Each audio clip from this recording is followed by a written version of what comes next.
Heading to Queenstown today. I'm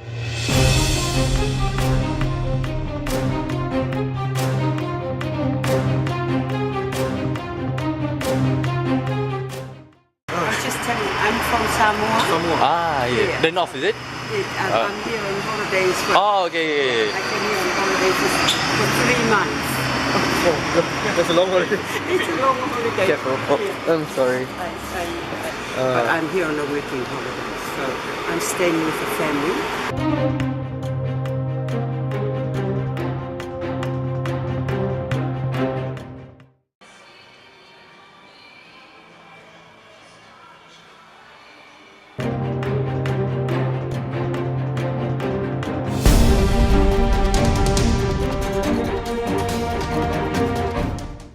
Shook.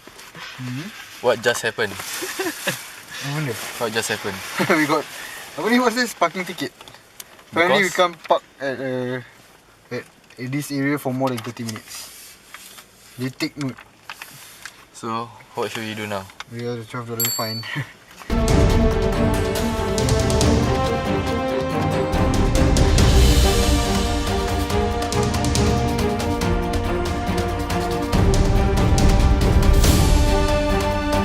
Now we at Tanah Beach.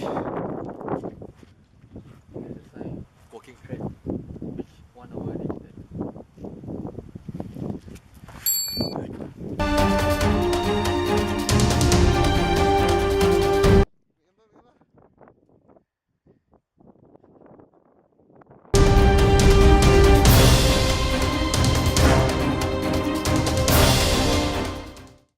And right there we have Shook.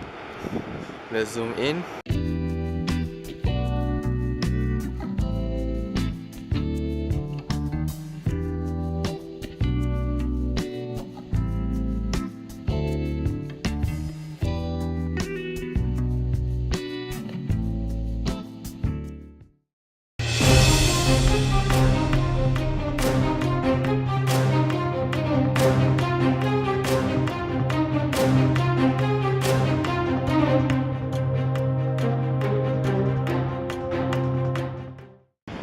Done with photo shooting at Tanah Beach. I must say Tanah Beach is a must go.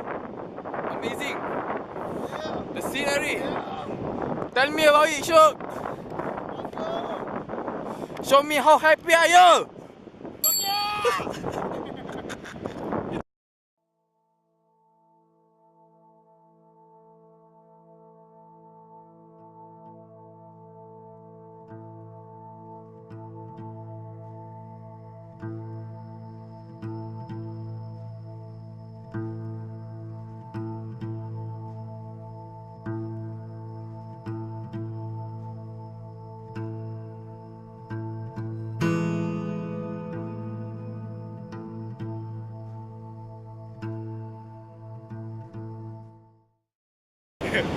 Ready?